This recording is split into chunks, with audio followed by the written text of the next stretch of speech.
જે દિવસે તમે અમને આહવાન કરશો તો આના કરતા ડબલ સંખ્યાની અંદર આખા ગુજરાતના લોકો સાથે અમે હાલોલની અંદર સડક પર ઉતરીશું અને સડક પર ઉતરીશું અને યાદ રાખજો કંજરી સુધીનો રોડ બંધ કરીશું અને તમારી પ્રાંત કચેરીનો ઘેરાવો કરીશું અને યાદ રાખજો તે દિવસે તમને ખબર પાડી દેશું કે આદિવાસી સમાજ કોણ છે। સાથીઓ, અમે ગુલામી કરવા માટે નથી જન્મ્યા। આજે હમણાં જ કહેવામાં આવ્યું કે ડોક્ટર સાહેબને કહેજો કે हमारा विषय को टीका टिप्पणी ना करे तो साहेब कह लो कि हमारा दिल की बात रजू करिए छे, मोती नहीं रजू करता। हमें हमारा आदिवासी समाज ની આ દિલની લાગણીઓ કરીએ છે। આ મારી છેલ્લી પેઢી બચાવવા માટેની લડત છે। જો તમે આજે અમને અવાજ દબાવવા માંગતા હોય તો તમને કહી દઈએ છે કે અમારા પૂર્વજો પણ નતા નમ્યા તો આદિવાસી સમાજ ક્યારે પણ તમારી સામે પણ નહીં નોંધે। જે દિવસે તમારે અમારે સામે લડવું હશે તે દિવસે તમે તમારી ખાકી અને તમારા પાસે જે વસ્તુ રહેલી છે મૂકીને આવજો। તે દિવસે મેદાનમાં ખબર પાડી દેશું કે અસલી આદિવાસી સમાજ કોણ છે। સાથીઓ, આપણો સમાજ દિવસે ને દિવસે ગરીબ થતો જાય છે, દિવસે ને દિવસે પછાત થતો જાય છે। આપણા સમાજમાં શિક્ષણ ઓછું છે, આપણા વિસ્તારમાં આરોગ્ય સુવિધાઓ ઓછી છે। तो तेनु कारण कौन छे अपना विस्तार में? तो तेनु कारण मात्र ने मात्र अपना समाजना ज नेताओ छे।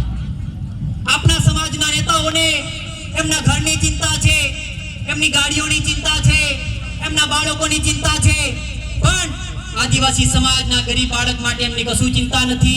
साथे साथे समाजनी पण कोई चिंता नथी के आदिवासी समाजे जागવું પડશે અને સમજવાની ખરેખર જરૂર છે।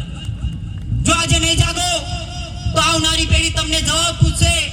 તે દિવસે તમારી પાસે કોઈ જવાબ નહીં હોય ત્યારે આ નેતાઓને પાર્ટીની અંદર પોતાના ટિકિટ બચાવવા માટે આપણી સમાજની દલાલી કરે છે।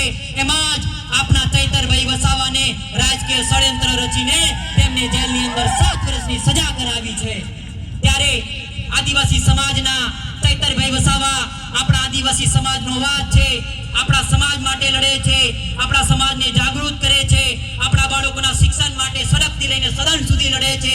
અને ચૈતરભાઈ વસાવા એક દિવસ એમના પાર્ટીના મંચ પરથી એવું કીધું હતું કે જે દિવસે આ પાર્ટી મારા સમાજ માટે બોલતા રોકશે, મારા સમાજ માટે લડતા લડશે, તે દિવસે આ પાર્ટીના પાટિયા ઉતારીને મેં મારા ઘરે મૂકી દઈશ।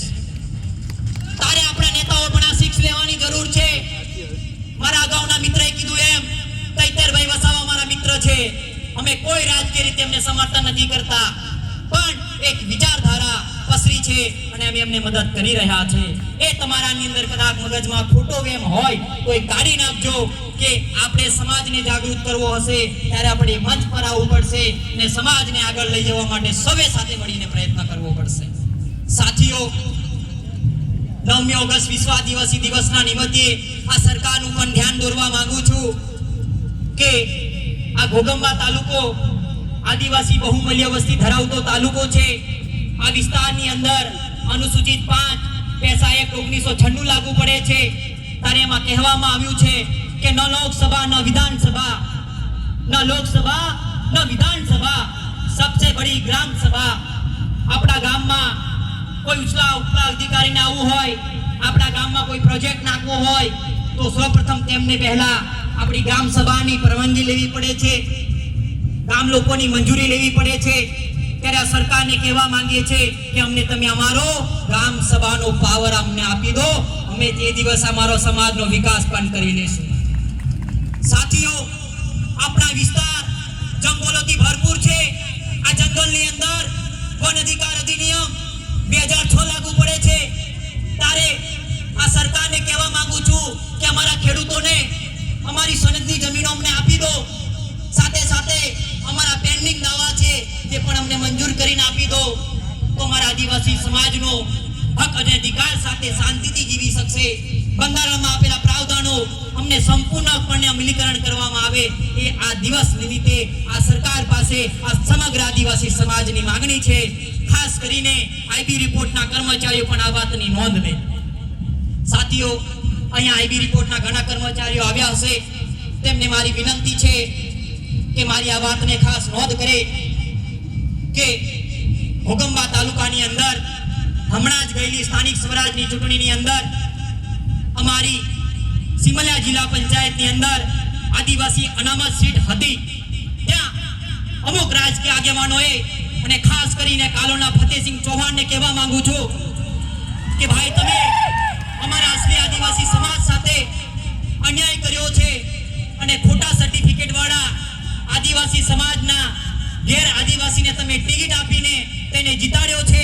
ત્યારે અમારા ત્યાંના સ્થાનિક આગેવાનો વિશ્લેષણ સમિતિમાં કાયદાકીય પ્રોસેસથી લડી રહ્યા છો, પણ જે દિવસે અમારા જિલ્લા પંચાયત સિમલિયા જિલ્લા પંચાયતના આગેવાનો અમને કહેશે કે અમારા સાથે ખોટું થયું છે, તે દિવસે યાદ રાખજો, હજારોની સંખ્યાની અંદર રોડ પર ઉતરીશું, તમારી તાલુકા પંચાયત અને તમારી જિલ્લા પંચાયતનો ઘેરાવો કરીશું અને તે દિવસે મેં જિલ્લા પંચાયત સદસ્યનું તમે રાજીનામું માંગશો.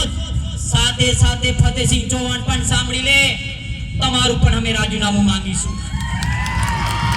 અહીંયા ઘણા યુવાનો ઘણા આગેવાનો અહીંયા આવ્યા છે, તારે મેં એમને પ્રશ્ન પૂછવા માંગુ છું કે પાર્ટીના ઝંડા લઈને ફરવાથી, ગળામાં ખેસ પહેરવાથી શું આપણા સમાજની આપણે તસવીર બદલી શકીએ એમ છે?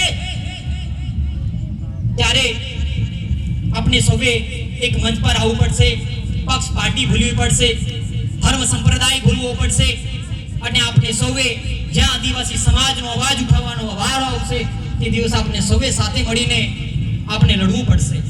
સાથીઓ, એવી જ રીતના હમણાં ટૂંક સમય પહેલા મારી પાસે એક ફરિયાદ આવી છે કે આઝાદીના 78 વર્ષથી આપનું રામેશ્વરા ગામ આઝાદીના 78 વર્ષોથી રોડથી વંચિત છે, ત્યારે હમણાં જ રોડ પાસ થયો છે, ત્યારે કેટલાક નેતાઓ એ રોડને રદ કરાવવા માટે રાત દિવસ ગાંધીનગર અને દિલ્હીની યાત્રાઓ કરે છે.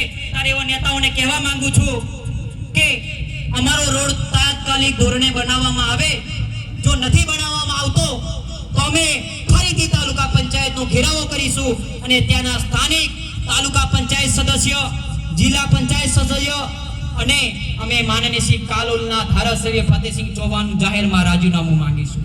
તૈયાર છો ને બધા? તૈયાર છો ને?